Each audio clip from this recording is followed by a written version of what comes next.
Northrop Grumman employees, and welcome. Thank you so much for joining us today. I'm Sam. I'll be moderating this presentation. I will be behind the scenes. If you have any questions, you will find a Q&A box on the screen. Feel free to ask away. It's completely anonymous, and I will be fielding those questions to one of our Northrop Grumman focused financial advisors. I'll also be entering some links. They're going to pop up above my head or Michael Corget's head as he is speaking.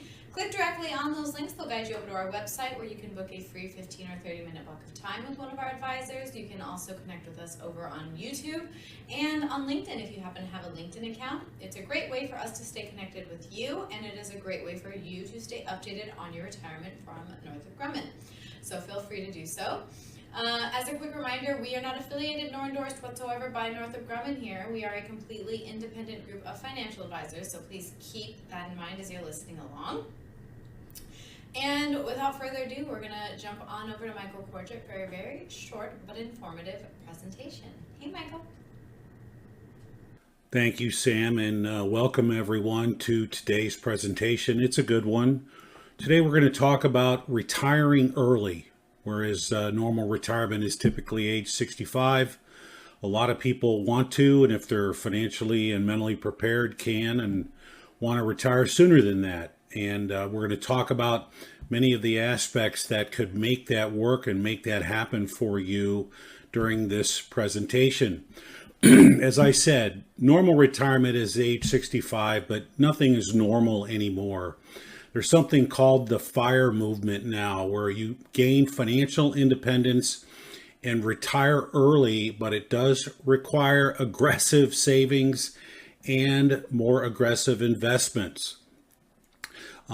Also, keeping your expenses low and staying out of debt are very crucial to any qualified, solid, good retirement, but even earlier retirement, it does make an awful lot of sense if you're thinking about retiring early. Now, these are obviously the sources of potential retirement income, starting with Social Security. We like to think of this as a four-legged stool.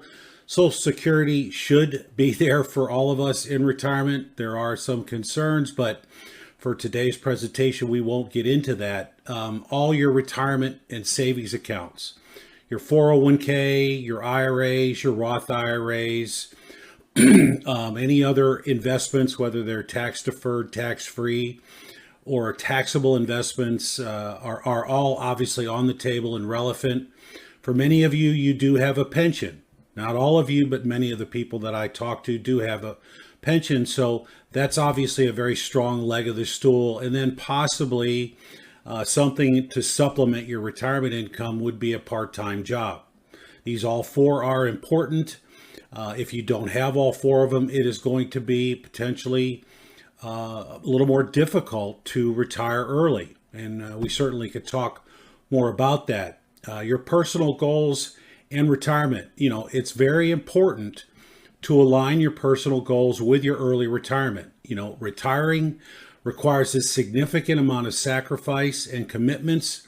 And you need to, and I like to say, find something else to do. Find something that allows you to commit and enjoy the time that you are no longer using to work. You used to work 40, 50 hours a week, and now you have all that time to yourself.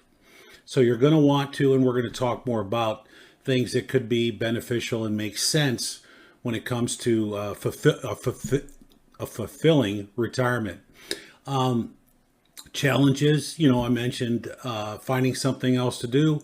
Potential feelings of emptiness and anxiety. Hey, retirement is probably one of the three most stressful things in life that people go through, besides a death in your family and the loss of a job or the loss of a spouse. Okay. And then the importance of having your savings programs in sync with your retirement. All right. Planning is the key. Planning is very important to any retirement date. And we'll talk about planning here in a moment, but obviously the sooner that you get your arms around the idea that I want to retire at, let's say, age 58, put a plan in place and follow it to the letter, and obviously monitor it and update it each and every year if at all possible. I just, again, what's really, really important is doing a financial plan and allow us to put together a detailed cash flow analysis for you. This is something we're happy to offer on a complimentary basis, and it's essential to understanding how to replace your income. Let us put that roadmap together for you. And calculating your expenses in retirement is critical. Do you factor in inflation? Because inflation is going to be there. Normal life expectancies for a 65-year-old male is another 20 years. And for a retirement age female, it's a little more than 23 years. So you've got a lot of time ahead of you, and hopefully it's going to be good time in your early retirement. Let's talk about your sources of income in post-retirement. We talked about savings and investments, part-time work, and your retirement accounts. How much can you draw regularly without depleting your funds too fast? This is sometimes where the 4% versus the 5% withdrawal rate comes into play. But having a plan in place just to see how much you are going to retire. Have you factored in inflation? Are you using a conservative growth rate on your investments? That retirement cash flow that I mentioned earlier is a key to seeing whether you're on the right track. Big deal, managing healthcare and your emergency expenses. If you retire early, prior to age 65, you're not eligible for Medicare. Do you have retirement health care from your employer? Are you going to go to work somewhere else, something more satisfying, and will you get health care there? Now, you have COBRA options, but those only last typically 18 months. There is the healthcare exchange, which is an option. It's a very expensive option, but it is an option. So your healthcare is definitely going to be a key as to whether you can retire early at all, because healthcare, it's very important, and it's getting more and more expensive today. If your spouse is still working, are you able to join their healthcare plan? That could be a key, and it definitely may allow you to retire early. Accessing your funds in early retirement. These are many of the different options that will allow you to do that. The one we all think about is age 59 and a half. Once you reach age 59 and a half, you can withdraw money from most of, if not all of your qualified retirement accounts, typically your IRAs. Now, the rule of 55 pertains to 401ks.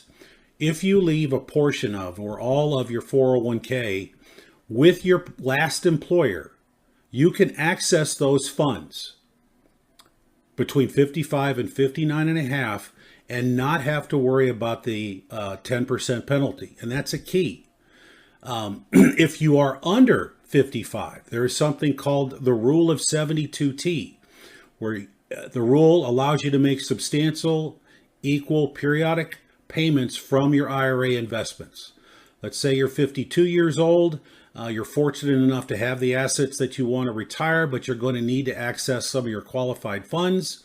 There is a calculation, and that's the 72T calculation that we could walk you through that would allow you to make withdrawals from a portion of or all of your qualified retirement accounts, and again, avoid the 10% penalty. Roth IRA contributions are an option, certain qualifying expenses, and then there's the required minimum distributions that people are going to have to make at the earliest age for 73. For most of us born after 1960, it is age 75. All of these are important, and keep these in mind because accessing many of your funds early is definitely an option. It's not all about age 59 and a half. Accessing your Social Security benefits. Let's look at the three typical ages. Age 62 is the earliest you can elect your retirement benefits. You do take a substantial discount from your normal retirement benefit, upwards of 30%, but you do get to start it early, and you will collect it for 5 years prior to normal retirement age, which for most of us is between 66 and 67. I quoted 67 because that's what my full retirement age is. You got to keep in mind, one of the things that you got to worry about is if you do start your Social Security early and you do work a part-time job or even a full-time job, if that income exceeds a threshold of around $20,000 a year, you will begin to lose your Social Security benefits. So if you're going to retire early and start your Social Security benefits early, you got to be careful about what sort of part-time earnings you have in retirement and want to stay under that threshold. Full retirement age, again, is between the ages of 66 and 67. That's when you get your full retirement benefit. I want to bring this up before I forget. Go to the Social Security's website and join what's called My Account. That way you can see all of the information that's relevant to your Social Security benefits, what you paid into the system, your entire lifetime. It's pretty cool, but it will give you an estimate of your early, normal, and full retirement age benefits for you to work into your overall plan. Also, I want to point out too that if you do wait till full retirement age and you are still working, you will not lose any of your Social Security benefits. Social Security benefits are taxable. A good portion of them are taxable, just like a lot of our other income is, but you will not lose any. And then the maximum retirement age is age 70. Many people can't afford to wait till then. Again, you got to see if it fits into your overall plan. If you wait to age 70, you're going to get a significantly higher benefit than you would at age 62. But then you could have been collecting a check for up to 8 years. There's called a crossover benefit the longer you wait. And early retirement to normal retirement age, the crossover age is somewhere between the ages of 78 and 80. What that means is that if you decided to take it early and you live beyond the age of 80, you may have been better off to wait. Again, it all depends on your own situation. Talking about creating a mock retirement budget, steps to develop a retirement budget, list all of the sources of income. And again, doing a plan will allow you to do all of this. Create to and stick to a budget during your working years.